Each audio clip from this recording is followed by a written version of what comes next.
সুপ্রিয় দর্শক, নতুন ধারা গ্রুপ প্রেজেন্টস প্রেক্ষাপট অনুষ্ঠানে আপনাদেরকে স্বাগত জানাচ্ছি। আমি সালাম মাহমুদ।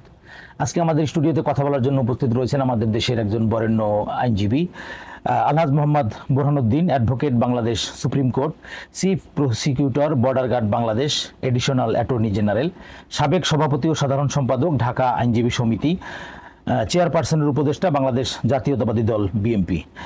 জনাব বোরহানুদ্দিন, আপনাকে স্বাগত জানাচ্ছি আমাদের প্রেক্ষাপট অনুষ্ঠানে। আপনি কেমন আছেন? ধন্যবাদ সালাম সাহেব, আলহামদুলিল্লাহ, আল্লাহর মেহরবানি ভালো আছি। তো আজকে আমরা প্রথমেই আপনার কাছে একটু জানতে চাই যে 5ই আগস্টের পরে আমাদের যে দেশের আইন পরিস্থিতি এবং মানুষ আসলে কতটুকু বিচার পাচ্ছে বা কতটুকু জামিন পাচ্ছে, সার্বিক আইনের পরিস্থিতি কি আপনার দৃষ্টিতে? ধন্যবাদ। বিষয়টা অনেক ব্যাপক। 5ই আগস্টের পরের যদি বর্ডারলাইন বলেন, তার আগে একেবারে সংক্ষেপে গেলেও আমাদের দেখতে হবে 1971 সালের 16 ডিসেম্বরের পরবর্তী বাংলাদেশ, 72 থেকে 75, ওই সময়কারও একটা অরাজক অবস্থা এই দেশের মানুষ দেখেছে। এবং এরপরে বিভিন্ন চড়াই উতরাই বাংলাদেশের মানুষের প্রয়োজনে 1971 সালে শহীদ জিয়ার উত্থান, আমি জিয়া বলছি মর্মে বাংলাদেশের স্বাধীনতার ঘোষণা দিয়ে 75 পরবর্তী যে অচল অবস্থা, সেখানেও আবার শহীদ জিয়ার প্রয়োজন। এই দেশের সশস্ত্র বাহিনী, সাধারণ মানুষ সবাই মিলে ওনাকে আবার রাষ্ট্রীয় ক্ষমতায় ধারাবাহিকভাবে ওনাকে এনেছেন এবং একটা উন্নয়নের সময় সেখানে গিয়েছে। একদলীয় শাসন থেকে পর্যায়ক্রমে গণতান্ত্রিক ব্যবস্থায় শহীদ রাষ্ট্রপতি জিয়াউর রহমানের ভূমিকা, এবং তিনি একটি জুলিবিহীন, তলাবিহীন বাস্কেট যেটা ছিল, সেখান থেকে স্বনির্ভর বাংলাদেশের কর্মসূচি দিয়ে এদেশকে এগিয়ে নিয়ে গেছেন। পর্যায়ক্রমে 19 দফা দিয়েছেন। এরপরে বিভিন্ন পর্যায়ে আবার নিষ্ঠুরভাবে ওনাকে হত্যা করা হয়েছে ভারতীয় র সহ অন্যান্য স্বাধীনতার বিরোধী শক্তি বা বাংলাদেশের উন্নয়নের বিপক্ষের শক্তি। এগুলো এই দেশের মানুষ জানেন, আপনারাও জানেন। আবার বাংলাদেশের প্রেক্ষাপটে একেবারেই একজন গৃহিণী, তিনি আজকে বাংলাদেশের সব মানুষের কাঙ্ক্ষিত নেত্রী বেগম খালেদা জিয়ার উত্থান। তিনি বাংলাদেশকে সঠিক ধারায়, গণতান্ত্রিক ধারায় যখন ফিরিয়ে আনলেন, এদেশের মানুষের একটা স্বস্তি এবং প্রত্যাশার একটা পর্যায়ে তিনি সৃষ্টি করলেন। কিন্তু এই দেশকে স্থিতিশীল চায় না যারা, বা রাজনৈতিকভাবে, অর্থনৈতিকভাবে দেশকে যারা পিছিয়ে নিতে চায়, অগ্রগতিকে যারা বাধাগ্রস্ত করতে চায়, এরা কিন্তু থেমে নাই।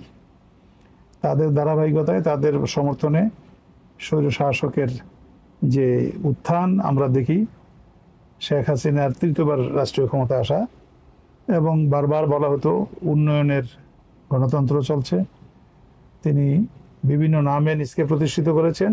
ইনফ্যাক্ট তিনি তার বাবাকেও ডিঙ্গিয়ে গিয়েছেন স্বৈর শাসনের দিক থেকে, নিষ্ঠুরতার দিক থেকে এবং গণতন্ত্রবিহীন অবস্থা থেকে। এদেশের মানুষকে একটি প্রতারণামূলক এরা স্লোগান দিতেন যে উন্নয়নের গণতন্ত্র বা উন্নয়নের রাজনীতি। এর কোনো ডেফিনেশন রাষ্ট্রবিজ্ঞানে নাই, পৃথিবীর কোথাও এরকম চর্চাও নাই। সরাসরি বলতে হবে হয় গণতান্ত্রিক ব্যবস্থা অথবা সমাজতান্ত্রিক বা কমিউনিজম। তিনি একটি বিভ্রান্তিমূলক তথ্য দিয়েছেন। এদেশের মানুষ যখন অতিষ্ঠ হয়ে গেল ছাত্র জনতার অভ্যুত্থানে, আল্লাহর রহমত এই দেশের মানুষের প্রতি যে 5ই আগস্ট, যেটাকে অনেক সময় 37শে জুলাই বলা হয়, এই বিপ্লব সফল হওয়ার প্রেক্ষিতে স্বৈর শাসক দেশ থেকে পালিয়ে গেলেন এবং দেশের মানুষের একটা স্বস্তি আসছে। কিন্তু মানুষের যে প্রত্যাশা, সেই প্রত্যাশা অনুযায়ী সব কিছু কি এসেছে? নানান প্রশ্ন। আপনি প্রশ্ন রেখেছেন আইনের অবস্থানটা কি। আইন তো বিভিন্ন সময়ে এই দেশে শাসক গোষ্ঠী যারা এসেছেন, এরশাদের সামরিক আইন অথবা বাকশালী ব্যবস্থা, হাসিনার এক সময়কার শাসন ব্যবস্থা, পরবর্তী 17 বছরের অবস্থায় সব সময়ই রাষ্ট্র ক্ষমতা যারা ছিলেন, তারা তাদের মতো করে আইনের নিয়ন্ত্রণ তাদের হাতে নিয়েছেন, বিচার বিভাগকে তাদের মতো করে নিয়োগ দিয়েছেন, নিয়ন্ত্রণ করেছেন, এবং একদলীয় দৃষ্টিভঙ্গি থেকেই পরবর্তীতে গণতন্ত্রের কথা বলা হলেও পরোক্ষভাবে তিনি বাকশালী ব্যবস্থাটাকেই কায়েম করেছেন। তো বাকশালী ব্যবস্থা কায়েম করতে গেলে, গণতান্ত্রিক ব্যবস্থা না থাকলে আইনের শাসন যেটা হয় সেটাই বারবার বাধাগ্রস্ত হয়েছে। 5ই আগস্টের পরপরই এমন কোনো পরিস্থিতির সৃষ্টি হয়ে যায় নাই যে আইন কাঠামোর সব পরিবর্তন হয়ে গেছে, উন্নত হয়ে গেছে। কেননা তাদের 17 বছর শাসন আমল সর্বশেষ যেটা আমরা বলি, এটা থেকে যদি দেখি, এদের নিয়ন্ত্রিত বিচারক, বিচার ব্যবস্থা, বিচার কাঠামো এবং বিচারের অনুষঙ্গ যারা আছেন, সহযোগী যারা আছেন, এরা কিন্তু সবাই রয়ে গেছে। সেই নিম্ন আদালত থেকে শুরু করে উচ্চ আদালত পর্যন্ত প্রায় প্রতি ধাপে ধাপেই তাদের নিয়োগপ্রাপ্ত বিচারকরা, ম্যাজিস্ট্রেটগণ এরা রয়ে গেছে। উচ্চ আদালতে কিছু পরিবর্তন এসেছে, বাংলাদেশের সুপ্রিম কোর্টের প্রধান বিচারপতি বা আপিল বিভাগের কিছু বিচারপতি, এদের এখানে পরিবর্তন হয়েছে। আদারওয়াইজ পুরো দেশব্যাপী সমগ্র বিচার কাঠামোতে কিন্তু তাদের নিয়োগপ্রাপ্ত বিচারকরাই রয়ে গেছেন। তো ফলে আপনি যে ইনপুট, যেটা কোনো একটা বিষয় তৈরি করবেন, প্রোডাকশনে যাবেন, ইনপুট যেটা দিবেন সেটার প্রেক্ষিতে আউটপুটটা সৃষ্টি হবে। ওই নিয়োগপ্রাপ্ত বিচারক দ্বারা বিচার প্রশাসনে যারা জড়িত আছেন, এর পিছনে যারা আছেন, আপনার ইভেন আমরা যদি বলি মন্ত্রণালয়ের যে ভূমিকাটা, অন্তত আইন মন্ত্রণালয় যদি বলি, সেখানেও সচিব থেকে শুরু করে বিভিন্ন আইন কর্মকর্তারা কিন্তু এদের নিয়োগপ্রাপ্তরাই রয়ে গেছেন এখনো। সেই আঙ্গিকে বিচার ব্যবস্থা খুব বেশি যে পরিবর্তন হয়ে গেছে তা নয়। হ্যাঁ, একটা হয়েছে স্বস্তির বিষয়। আমি একজন প্র্যাকটিসিং আইনজীবী হিসেবে বলবো যে আমি যেভাবে 5ই আগস্টের পূর্বের যে বিচার ব্যবস্থা আপনি দেখেছি, আমি বিএনপির চেয়ারপারসন বেগম খালেদা জিয়া, তারেক রহমান, প্রয়াত ব্যারিস্টার মওদুদ আহমেদ, পরবর্তীতে যাদের বিচার হয়েছে, ডক্টর খন্দকার মোশাররফ, মির্জা আব্বাস, গয়েশ্বরচন্দ্র রায় সহ বিভিন্ন নেতৃবৃন্দ যাদের মামলাগুলো, ওই সময় এমন একটি শ্বাসরুদ্ধকর অবস্থা ছিল যে প্রতিনিয়তই আমরা একটা আতঙ্কের ভিতরে ছিলাম যে কখন রায় হয় আর আমাদের জেল ফাঁসি হয়ে যায়।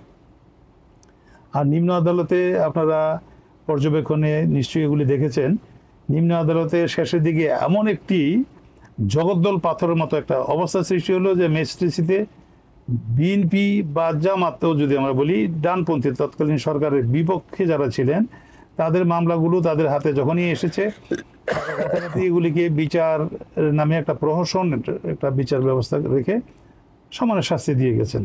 সাক্ষী নাই, অসুবিধা কি? চার্জশিট তো হয়েছে। চার্জশিট হয়েছে মানে কি, একজন তদন্তকারী কর্মকর্তা একটা রিপোর্ট দিয়েছে, এইটাকে বেস করি ওনারা বিচারে ফয়সালা করলেন। একটা স্বৈর শাসক পৃথিবীর কোথাও এমন বিচার ব্যবস্থা দেখে নাই, দেখায় নাই, এবং কোনো মানুষ সেভাবে আইনের নামে, বিচারের নামে প্রহসনের শিকার হয় নাই। এটা ছিল আমাদের 5ই আগস্টের পরপরই অবস্থাটা। হ্যাঁ, সেই পরিবর্তনটা হয়েছে, অন্তত ওইরকম একটা প্রহসনমূলক বিচার ব্যবস্থার একটা উন্নতি, মানে পরিবর্তন হয়েছে আমি বলবো। পরিবর্তনটা এই সেন্সে যে বিচারকগণ এখন অনেকটা ওই চাপ মুক্ত হয়ে, প্রভাব মুক্ত হয়ে, নিয়ন্ত্রণ মুক্ত হয়ে তাদের মতো করে স্বাধীনভাবে একটা ফয়সালা দিতে পারছেন, যার আলোকে আমরা দেখতেছি যে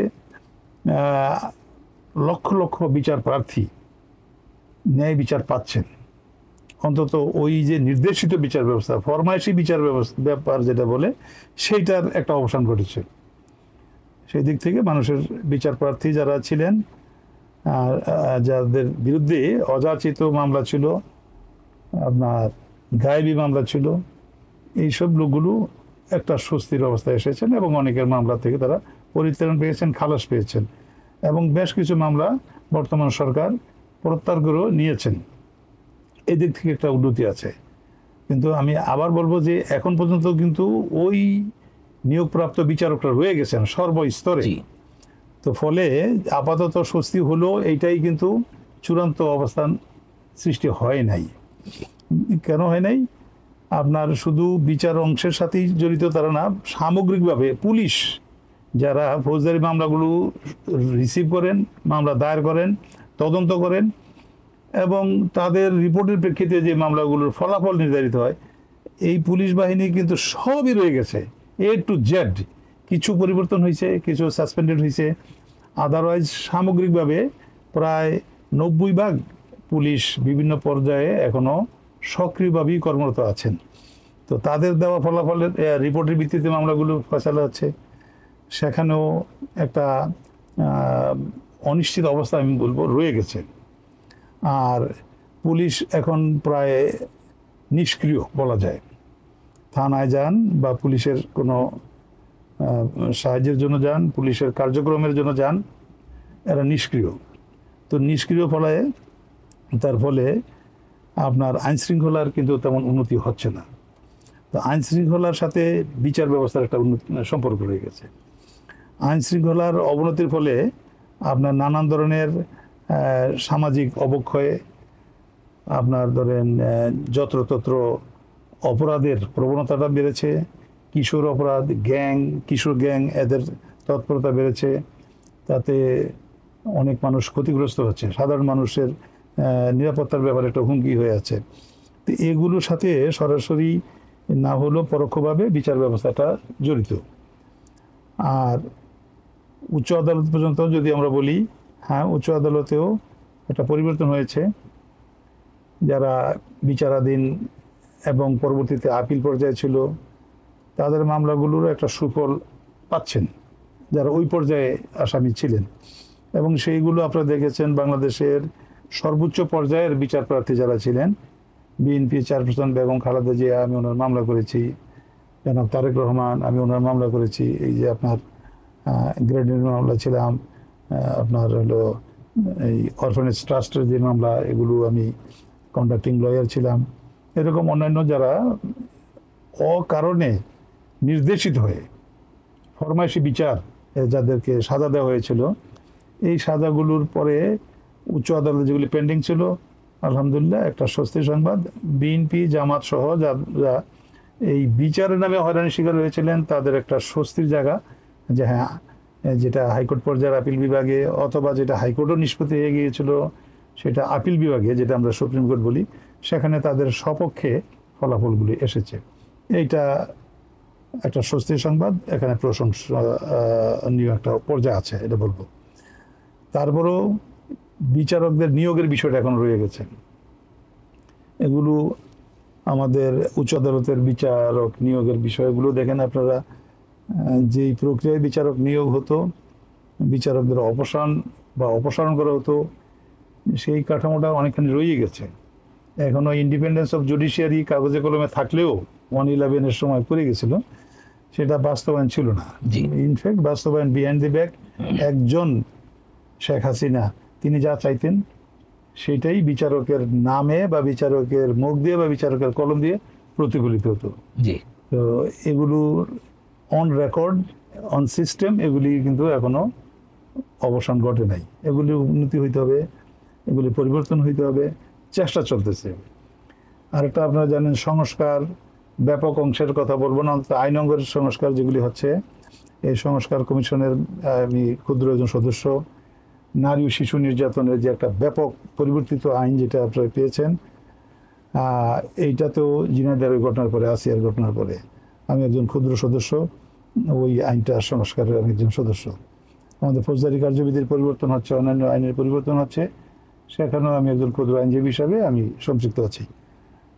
বর্তমান সরকার ডক্টর ইউনূসের নেতৃত্বে যে অন্তর্বর্তীকালীন সরকার আছে, ওনারাও কিছু কিছু ভালো পদক্ষেপ নিচ্ছেন, এগুলিও প্রশংসনীয়, এবং এগুলি ধারাবাহিকভাবে বিচার ব্যবস্থাকে উন্নত করার বা একটা ভালো ফরম্যাটে আসার ব্যাপারে সহায়ক ভূমিকা রাখবে।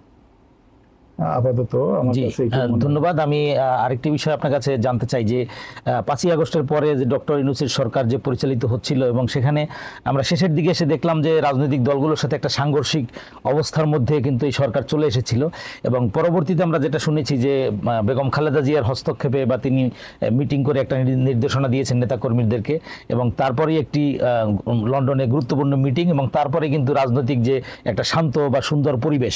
তো আপনি এটি কিভাবে দেখছেন এবং আসলে বাস্তবতা কি? আসলে একটা চমৎকার প্রশ্ন করেছেন। আবার সেই 72 থেকে আমি শুরু করি। স্বাধীনের পরে যেমন শুরু হলো যে তখন কারা রাষ্ট্রীয় ক্ষমতায় আসবে, প্রত্যাশিত অনেকে ক্ষমতায় আসতে পারে নাই, তখন আওয়ামী লীগের একক কর্তৃত্ব বা নেতৃত্বকে তারা সামনে এনে একটা অলমোস্ট একদলীয় শাসন ব্যবস্থা চালু করেছিল। আর এই 5ই আগস্টের পরে আমরা যেটা দেখলাম, আমার কাছে যেটা মনে হয় নিরপেক্ষভাবে যদি বলি, 5ই আগস্টে ছাত্রদের ভূমিকা ছিল, জনতার ভূমিকা ছিল, আর রাজনৈতিক দলের ভূমিকা ছিল। এটা অনস্বীকার্য যে বাংলাদেশের বৃহত্তম দল, বাংলাদেশ জাতীয়তাবাদী দল হিসাবে এদেশের সমর্থক বেশি, নেতাকর্মী বেশি, এরা সাফারারও বেশি। এরা সহ অন্যান্য দল যারা আছে, যারা আওয়ামী সরকারের বিরুদ্ধে যারা ছিল, এদের ভিতরে একটা প্রত্যাশা হঠাৎ করে যেন চলে আসলো যে আমাদের নিজ নিজ ইউনিট থেকে যারা যারা ছিলেন তাদের কাছে একটা প্রত্যাশা যে রাষ্ট্র পরিচালনায় এরা অংশীদার হয়ে যাবে। এর ভিতরে ছাত্রদের ভিতরে একটা এরকম একটা টেম্পারমেন্ট বা ট্রেন্ড কাজ করেছে। অন্যান্য ছোটোখাটো দলগুলো এইভাবে উৎসাহী বা অতি উৎসাহী হয়ে উঠেছে। এর ফলে শাসন ক্ষমতায়, শাসনে অংশীদারিত্বের একটা ধারণা তাদের ভিতরে চলে আসছে। এই কারণে অতি উৎসাহী হওয়ার কারণে আছে বর্তমান সরকারের মধ্যেও যারা উপদেষ্টা হিসেবে আছেন, এটা আলোচনা সমালোচনা হিসেবে আছে যে কিছু কিছু উপদেষ্টা যারা এসেছেন এরা তো রাষ্ট্র পরিচালনায় তাদের কোনো অভিজ্ঞতা নেই, অতীত অভিজ্ঞতা নেই। রাজনীতিতেও তারা তেমন অভিজ্ঞ নয়। রাষ্ট্র পরিচালনা বা সরকার পরিচালনা কিন্তু একটা অনেক দুরূহ এবং একটা ব্যাপক অভিজ্ঞতা সম্পন্ন ব্যক্তি বা প্রতিষ্ঠানের কাজ। এমন কিছু অনভিজ্ঞ লোক থাকাতেও বাহিরে যারা আছেন এদের ভিতরে একটা প্রত্যাশা জেগে আছে যে আমাদেরই তো এক বন্ধু, আমরা একসাথে রাজপথে ছিলাম, আমরা কেন রাষ্ট্রীয় ক্ষমতা যাব না। তা রাষ্ট্রীয় ক্ষমতা এই মুহূর্তে যেতে না পারলেও যাওয়ার একটা প্রক্রিয়া আমরা চালু করে দিই। সেই জন্য দেখবেন যে কিছু কিছু নতুন নতুন রাজনৈতিক দলের আবির্ভাব ঘটতেছে এবং উইদিন এইম এরা প্রায় সবাই চিন্তা করতেছে এরা রাষ্ট্র পরিচালনার একজন অংশীদার হবেন। এই কারণে বোধ হয় একটু বেশি ভুল বুঝাবুঝিটা বেড়েছে। ডক্টর মোহাম্মদ ইউনূস যেভাবে পরিচালনা করছিলেন ঠিকই আছে, কিন্তু একটা ধারাবাহিকতা বুঝতে হবে যে রাষ্ট্র পরিচালনায় কারা, গণতান্ত্রিক ব্যবস্থায় কারা রাষ্ট্র পরিচালনা করেন। গণতান্ত্রিক আন্দোলনে দীর্ঘদিন যারা সংগ্রামে আছেন, আন্দোলনে আছেন এবং রাজনৈতিক অভিজ্ঞতা সম্পন্ন ব্যক্তিবর্গ সমন্বয় যে দল, তারা রাষ্ট্র পরিচালনায় সবচেয়ে বেশি কার্যকরী ভূমিকা রাখতে পারেন। এইটাই খুব বেশি অভিজ্ঞতায় এই কথা বলে, পৃথিবীর অভিজ্ঞতাই বলে এই কথা। তো সেখানে বিএনপি বাংলাদেশের বৃহত্তম দল হিসাবে অবশ্যই এরা একাধিকবার রাষ্ট্র ক্ষমতায় ছিলেন, রাষ্ট্র পরিচালনা করেছেন। কিছু আলোচনার সমালোচনা সত্ত্বেও অত্যন্ত বেশি সফল হচ্ছে বিএনপির শাসনামল। সেই আবার বললাম যে তলাবিহীন জুড়ি থেকে ওনারা স্বনির্ভর বাংলাদেশ করেছেন, ওনারা 19 দফা দিয়েছেন, পরবর্তীতে এই সংস্কারের জন্য 31 দফা কর্মসূচি দিয়েছেন। সবগুলিতেই কিন্তু বিএনপি অবশ্যই এই দেশের বৃহত্তম দল হিসাবে, জনমানুষের সমর্থিত একটা দল হিসাবে ওনারা পরবর্তীতে নিয়মতান্ত্রিকভাবে গণতান্ত্রিক ব্যবস্থায় নির্বাচিত হয়ে সরকার পরিচালনা করবেন, এইটাই ছিল স্বাভাবিক। আর পাশাপাশি আরেকটি দল ইসলামী মূল্যবোধের দাবিদার, তো এদের সাথে কিছু তারতম্য তো আছেই। মুক্তিযুদ্ধের মাধ্যমে বাংলাদেশ স্বাধীন হয়েছে, 5ই আগস্ট দ্বিতীয়বার স্বাধীনতার একটা কথা আসছে। এইটা আমাদের মনে হয় না যে গণতান্ত্রিক ব্যবস্থায়, গণতান্ত্রিক সংজ্ঞায় বা রাষ্ট্র যেভাবে আসে বা পরিচালিত হয় সেই সংজ্ঞায় দ্বিতীয় স্বাধীনতা বলতে বাংলাদেশের প্রেক্ষিতে এখনো এটা এমন কিছু হওয়ার কোনো যৌক্তিক কারণ নাই। 1971 সালেই স্বাধীনতার ঘোষণা এসেছে এবং সেই দিনই প্রকৃত সেই আন্দোলনের প্রেক্ষিতেই 16 ডিসেম্বরের স্বাধীনতা অর্জিত হয়েছে। কাজে স্বাধীনতার দিবস একটা বা স্বাধীনতার অর্জন একটা, আর একটা অচল অবস্থা থেকে উত্তরণ আরেকটা প্রেক্ষাপট। 5ই আগস্টে একটা ভিন্ন, ওই স্বৈর শাসনের অবসান ঘটিয়ে একটা ভিন্ন প্রেক্ষিত সৃষ্টি হয়েছে। নিঃসন্দেহে এটা দ্বিতীয় স্বাধীনতা নয়। তো যারা দ্বিতীয় স্বাধীনতার দাবিদার বা ঘোষণা নিয়ে অগ্রসর হচ্ছেন তাদের কারণেই, দৃষ্টিভঙ্গির কারণেই একটা অচল অবস্থার সৃষ্টি হয়েছে। তো সেই অচল অবস্থার কারণে ইউনূস সরকারের পক্ষে বিপক্ষে মিলিয়ে কিছু সমর্থক, কিছু অতি আগ্রহী লোক কেউ কেউ মনে করতেছিলেন যে ডক্টর ইউনূসকে আজীবনের জন্য রাখা হোক রাষ্ট্র পরিচালনায়। আবার বলতে হয় এই দেশে কিন্তু এক নায়কত্ব এটা কেউ চায় নাই। আবার যদি এরকম একটা অনির্বাচিত একটা সরকার যদি দীর্ঘমেয়াদী ক্ষমতাসীন থাকে তাহলে সেই অবস্থায় রিপিট করবে। তো এটা সমর্থনযোগ্য না, এই দেশের মানুষ এটা চায়ও না।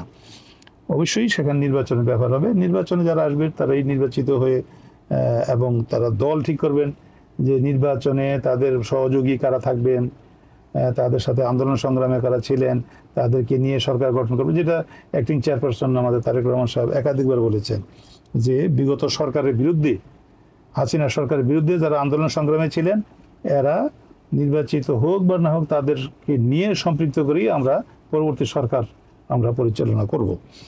তো অতএব এই কিছু বলার পরও এটা খুব স্পষ্ট ঘোষণা ওনার। এরপরেও যে অচল অবস্থা যেটা ছিল, অস্পষ্টতা ছিল, এগুলি সাময়িক।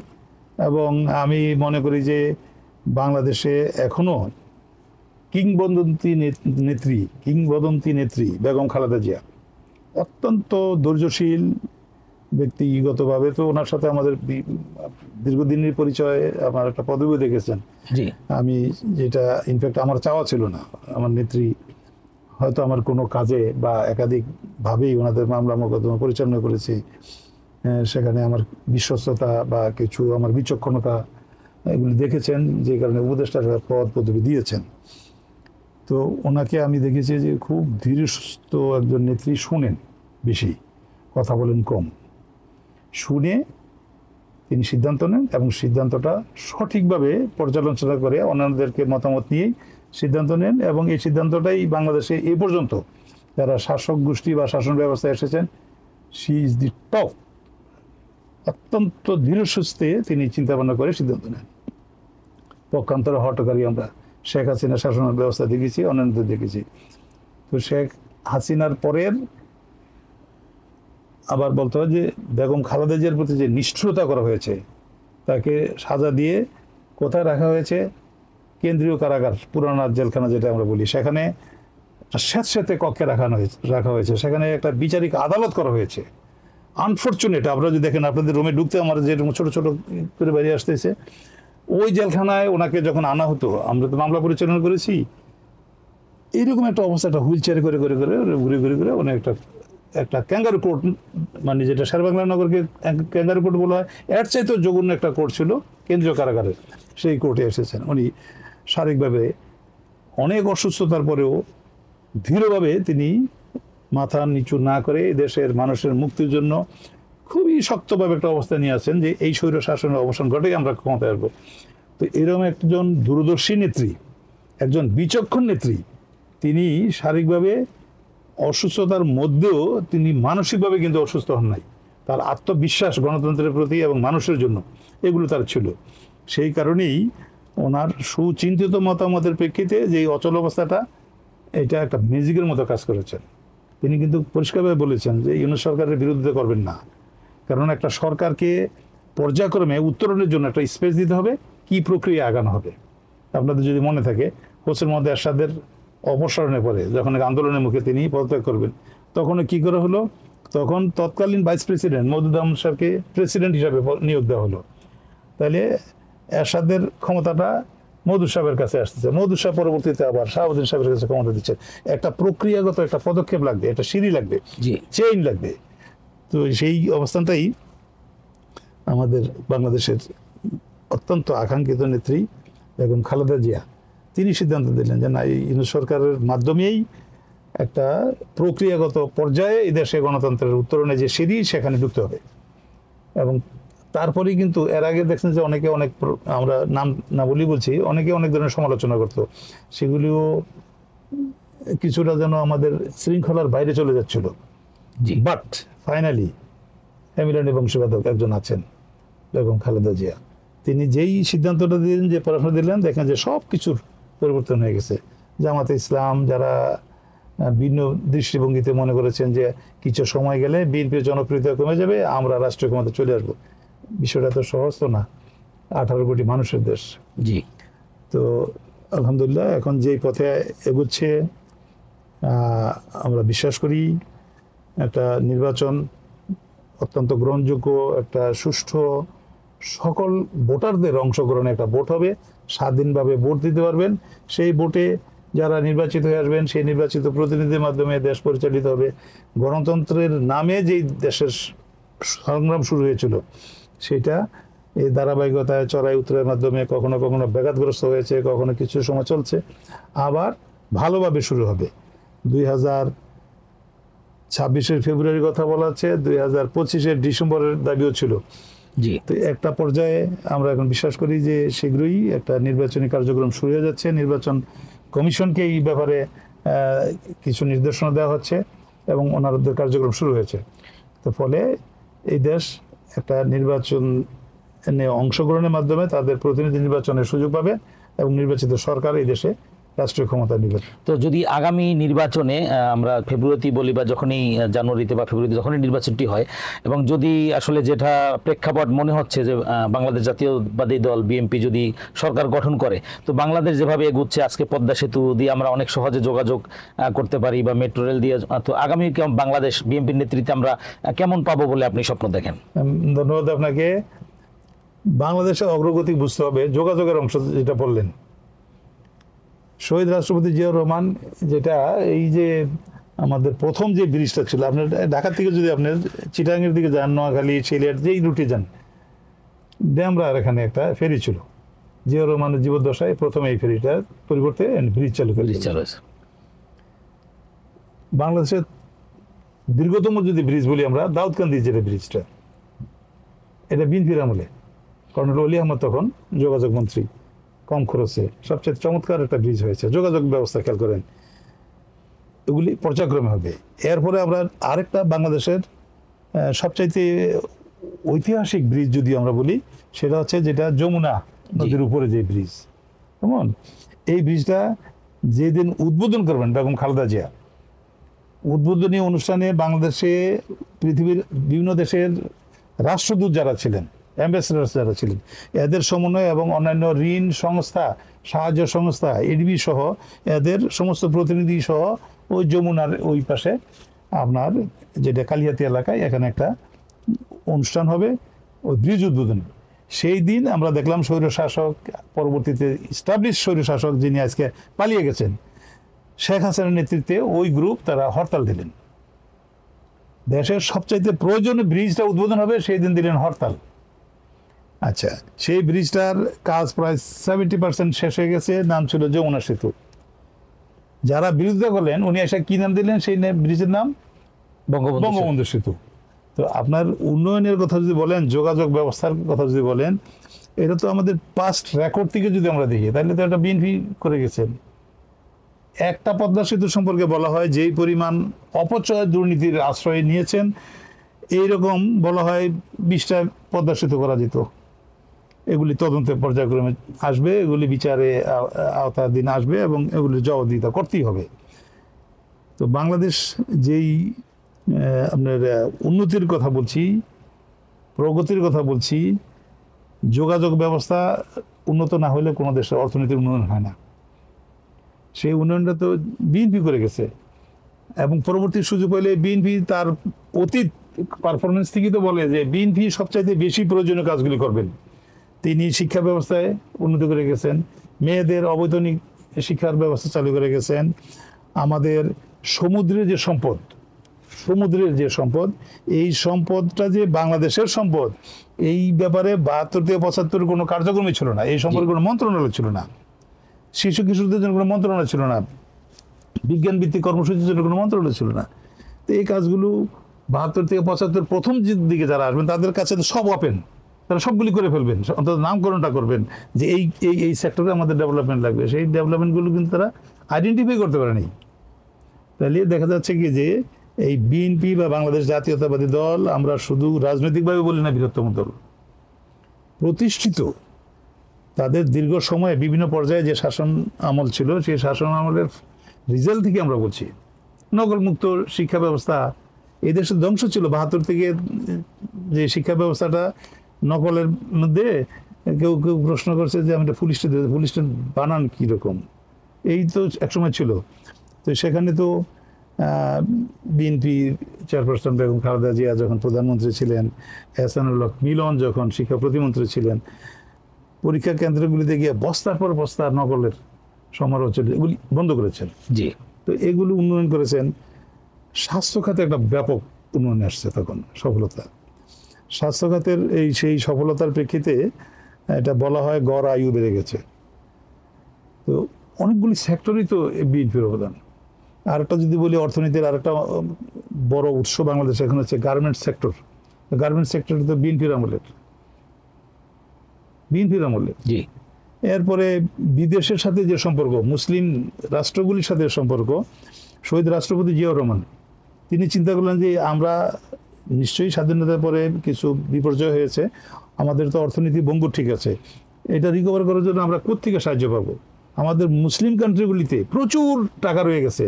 মুসলমানরা এরা ওই সময় 72 থেকে 75-এ একটা অনইসলামিক দৃষ্টিভঙ্গিতে একটা সরকার ছিল, যে কারণে মুসলিম কান্ট্রিগুলিতে কোনো সহযোগিতা পায় না। জিয়াউর রহমান প্রথম দূরদর্শী নেতা, সে মুসলিম কান্ট্রিগুলির দিকে দেখলেন হ্যাঁ তাদের টাকা আছে, আমাদের প্রয়োজন আছে। কাতার থেকে আমার একজাক্ট সনটা মনে নাই, 100 কোটি টাকার বেশি তিনি ঋণ আনলেন, বা এটা বিনা সুদেই বলি আর যেভাবে বলি 100 কোটি টাকা, এটা সেই ওনার জীবদ্দশা অনেক আগের কথা বলছি। এই টাকাটা মুসলিম কান্ট্রি থেকে বাংলাদেশে টাকাটা আসবে এবং এই দেশের উন্নয়নে, এদেশের সাধারণ মানুষের ভাগ্য পরিবর্তনে এই ভূমিকাটা রেখেছেন। He is the man. মুসলিম কান্ট্রিগুলিতে তার সম্পর্কটাকে তিনি বিভিন্নভাবে বিল্ড আপ করছেন, সৌদি সরকারের সাথে বিল্ড আপ করেছেন। অনেকে ওই জিআরটির কথা বলে, এটা তো আছেই। তো প্রথম বুঝতে হবে যে বাংলাদেশের মানুষের চাহিদাটা কি, এবং মুসলিম কান্ট্রিগুলিতে এদেশের অশিক্ষিত অদক্ষ জনগোষ্ঠী, আনস্কিলড ম্যান পাওয়ার, এই অদক্ষ জনগোষ্ঠীর মাধ্যমে টাকা আনা যায় এবং কর্মসংস্থানের ব্যবস্থা করা যায়। এটা যে বিএনপি জিয়াউর রহমান সভায় প্রথম শুরু করলেন, এগুলিতে ধারাবাহিকভাবে চলছে এখনো। তো মুসলিম কান্ট্রিগুলিতে যাদের টাকা আছে তাদের সাথে সুসম্পর্ক থাকা আমাদের দরকার ছিল, সেই কাজটা এরা করে নাই। পর্যায়ক্রমে বিএনপি করেছে। এক সময় কেউ কেউ বলতেন এরকম যে খালেদা জিয়া সৌদি আরব গেলে তাকে মনে করা হয় যে তিনি বাংলাদেশ অথবা তিনি সৌদি আরব, তিনি ওইখানকার শাসক গোষ্ঠীর সমর্থিত একজন ব্যক্তি, এইরকম কথা বলা হতো এক সময়। একাধিকবার আল্লাহ তাআলা আমাকেও নিয়েছে, সৌদি আরব গেছি, দেখছি, অন্যান্য জায়গায় দেখেছি যে এই বিএনপির অ্যাজ এ হোল এবং ওনাদের নেত্রীকে যে সম্মানটা দিয়েছেন, জি, এগুলো বিএনপির। জিয়াউর রহমানকে কাবা শরীফের, হারাম শরীফের ভিতরে ঢুকতে সুযোগ দেওয়া হয়েছে, ইট ইজ বিএনপি। আজকাল যেই আপনারা দেখেন ইসরায়েলিদের যে আগ্রাসন ফিলিস্তিনিদের উপরে, ফিলিস্তিনের অবিসংবাদিত নেতা ছিল ইয়াসির আরাফাত, উনি জিয়াউর রহমান বাংলাদেশে ওনাকে এনেছেন। আহমদ শেখুতের আরেকজন মুসলিম নেতা, ওনাদেরকে বাংলাদেশে এনেছেন কোন সময়? আমাদের বিজয় দিবসের অনুষ্ঠানে। এগুলো বিএনপির অবদান সর্বক্ষেত্রেই।